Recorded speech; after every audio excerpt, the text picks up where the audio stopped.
لوگ بہت زیادہ استخارہ کر کے خواب آئے گا پھر تو بہت ہی پروٹوکول دیتے ہیں اس خواب کو, بہت گراؤنڈ ریئلٹی کو نہیں دیکھتے, زمینی حقائق کو نہیں دیکھتے, خوابوں کو دیکھ رہے ہوتے ہیں. یہ خواب آیا کاروبار بہت چمکے گا, حالانکہ سب کہہ رہے ہیں بھائی نہیں چل رہا ہے یار, سردیوں میں کون برف بیچتا ہے بھائی, دسمبر میں برف بیچ رہا ہے. کہہ رہے ہیں مجھے کیا آیا تھا, خواب آیا تھا. ایک ہوٹل والا ہے, ہوٹل والا, اس کی دکان چل نہیں رہی تھی, اس نے کسی پیر سے تعویذ گنڈے لیے, دکان وہ اللہ نے ویسے ہی چلانی تھی, چل گئی بھائی, کبھی نہیں چل رہی ہوتی, کبھی تھوڑے دنوں میں خود بخود چلنا شروع ہو جاتی ہے. تو اب اس کو اس کے پیر و مرشد نے کہہ دیا دکان تو چلی ہے مگر 10 بجے دکان بند کرنا ضروری ہے, اگر نہیں بند کی تو یہ کاروبار واپس ریورس ہو جائے گا. اب اس کے ہوٹل میں 10 بجے ٹھیک ٹھاک رش ہوتا ہے, مگر وہ پیر و مرشد کی وجہ سے کیا کر دیتا ہے, بند. مجھے کسی نے بتایا کہ اتنا رش ہوتا ہے سب کسٹمر کو چھوڑ کے نکل لیتا ہی ہے, کہ پیر صاحب نے کہا ہے کہ واپس. میں نے کہا جاہل ہے بیچارہ, فارغ آدمی, اس کو بولو کہ نہ اس پیر کے تعویذ گنڈوں سے دکان چلی ہے اور نہ 10 بجے دکان بند کرنے سے کاروبار ٹھپ ہوگا. ویسے تو شریعت کا حکم ہے کہ رات جلدی سو صبح جلدی اٹھو, اس بیس پہ اگر کر رہے ہو تو ٹھیک ہے, پیر صاحب کے کہنے پہ کرنے کی ضرورت نہیں ہے. اس بیس پہ اگر کر رہے ہو بھائی رات کو جلدی سونا چاہیے صبح جلدی اٹھنا چاہیے, وہ تو ٹھیک ہے. لیکن اگر پیر صاحب نے کہہ دیا کہ 10 بجے, تو وہ پیر صاحب کو بولو بھائی بس یہ تعویذ اپنے پاس رکھو, میرا کاروبار اللہ نے چلانا تھا چلا دیا. کیونکہ اگر پیر صاحب کے تعویذ سے اس طرح بزنس چل رہا ہوتا تو پھر دنیا میں کوئی بے روزگار نہیں ہوتا. میں نے کہا یہ جو پیر صاحب ہیں ان کا اپنا بزنس اس تعویذ سے چل رہا ہے. ہاں اصل مسئلہ کیا ہے, اس تعویذ سے ان کا اپنا بزنس چل رہا ہے. تو ایسی توہمات کی دنیا میں رہتے ہیں. جینا سیکھو تمیز کے ساتھ. توہمات, جو وہمی آدمی ہے خدا کی قسم کبھی بھی سکون میں نہیں رہتا, اس کا اللہ پہ توکل تو ہوتا ہی نہیں ہے.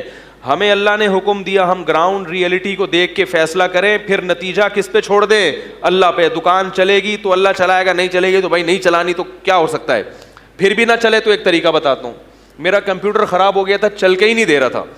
بڑے بڑے دکان والوں کو ان کو دکھا دیا, جو کمپیوٹر انجینئر تھے, نہیں چل کے دیا. پھر ایک صاحب آئے, انہوں نے کہا مفتی صاحب ایک حل ہے میرے پاس, چلے گا, اس کا باپ بھی چلے گا. میں نے کہا کیسے؟ کہہ رہے نیچے بیرنگ لگاؤ, دھکا دو, چلے گا. میں نے کہا یار یہ تو بڑا زبردست, پھر تو چلے گا نا, کیا خیال ہے؟ تو اگر پھر بھی نہیں چل رہا تو ایسے چلاؤ. اور اگر کوئی بزنس نہیں ہو رہا تو سونے کی دکان کھولو. یہ بھی ہمارے دوست کے ساتھ ہوا ہے. وہ کوئی بھی کاروبار کرتے تھے, دیندار آدمی تھے. بھائی اللہ نے رزق کسی کو دینا ہے کسی کو نہیں دینا, سب کا کاروبار چلنا شروع ہو جائے, غریب تو پھر رہے گا ہی نہیں نا, تو سارے زرداری بن جائیں گے بھائی.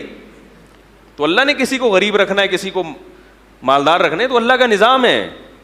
لِيَتَّخِذَ بَعْضُهُمْ بَعْضًا سُخْرِيًّا, قرآن کہتے ہیں تاکہ بعض کو خادم بنا کے رکھیں. ایک صاحب مجھے کہنے لگے, میں نے تجارت کی اہمیت پہ بیان دیا بہت, انہوں نے کہا تجارت کے لیے بھی تو ملازمین رکھنے پڑیں گے.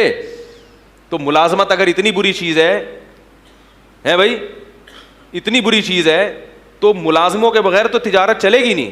میں نے کہا ہم وہی مشورہ دیں گے جو آپ کے لیے بہتر ہو, باقی سارے تاجر بن نہیں جائیں گے. ہم تو کہیں گے بھائی آپ کوشش کرو تجارت کی طرف, ملازم بننے کی کوشش مت کرو, کیونکہ بہت سے لوگوں میں بڑی صلاحیتیں ہوتی ہیں پھر بھی وہ کسی سیٹ کے بوٹ پالش کر رہے ہوتے ہیں, باس کی چاپلوسی میں لگے ہوتے ہیں, ہر وقت یس سر جی سر میں لگے ہوتے ہیں, لیٹ آنے پر ڈانٹ کھا رہے ہوتے ہیں, اور بونس کے چکر میں لگے رہتے ہیں, اور سر یس سر کرتے رہتے ہیں.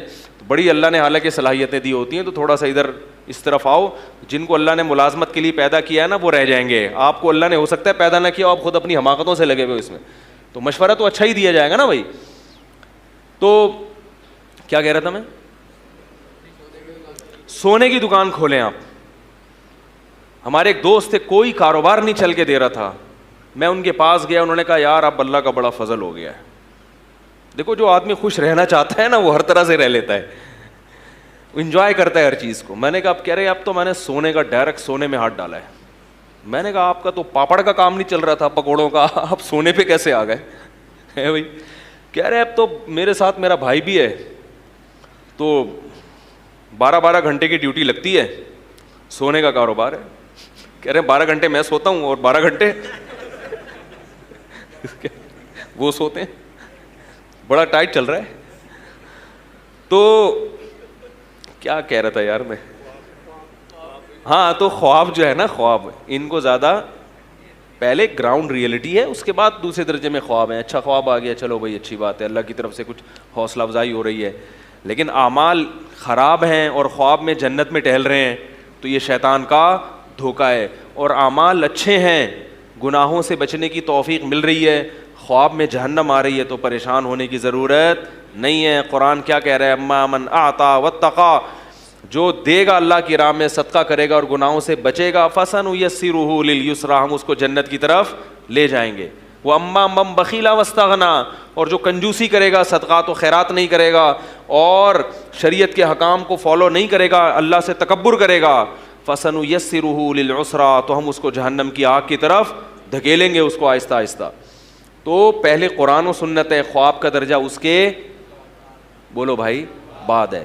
تو اس لیے کسی کو خواب میں آ جائے مرزا سچا نبی ہے کچھ بھی نہیں ہوتا، خواب میں آ جائیں فلاں پیر صاحب ہیں فلاں ہیں، اس سے کوئی فرق. یہ سارے جتنے باطل فرقے ہیں، گمراہ لوگ ہیں، یہ سب الہامات اور خوابوں کی پیداوار ہیں. یہ بات یاد رکھ، یہ سب سب کے پاس کرامتیں ہوتی ہیں. میرے پیر صاحب کو میں نے چاند پہ دیکھا، میں نے ان کو مریخ پہ ٹہلتے ہوئے دیکھا، صحیح ہے نا، میں ان کو قبر سے نکلتے ہوئے دیکھا، میں ان کو یہ سب کے پاس قصے بہت ہوتے ہیں یہ، اور انہی چیزوں سے یہ لوگ متاثر ہوتے ہیں. حضرت جنید بغدادی رحمہ اللہ تعالیٰ کی خدمت میں ایک شخص آیا، بہت عرصہ رہا، پھر واپس جانے لگا مایوس ہو کے. انہوں نے کہا کیوں جا رہے ہیں؟ انہوں نے کہا میں تو سمجھتا تھا آپ بہت بڑے بزرگ ہیں، تو میں نے تو کوئی کرامت دیکھی نہیں، آپ کوئی گنجے کے سر پہ ہاتھ پھیرا ہو، بال اگائے ہوں، کسی کو پھونک لگائی ہو ٹھیک ہو گیا ہو. آپ تو ہماری طرح کے صبح پراٹھے کھاتے ہیں، انڈا کھاتے ہیں، اس کے بعد پھر اپنا عبادت کرتے ہیں یا جو بھی، تو ہماری طرح کے آدمی ہیں آپ، کچھ ہو ہی نہیں رہا. تو انہوں نے فرمایا مجھے اتنے عرصے میں کبھی سنت کے خلاف کوئی کام کرتے ہوئے دیکھا؟ اس نے کہا یہ تو نہیں دیکھا. انہوں نے فرمایا یہی کرامت ہے، شریعت پہ چلنا سب سے بڑی بولو بھائی کرامت ہے. تو آج کل شریعت پہ کو فالو نہیں کیا جا رہا، اور یہ کرامتیں اور قصے اور یہ ان چیزوں پر جو ہے وہ دین کا مدار رکھا ہوا ہے.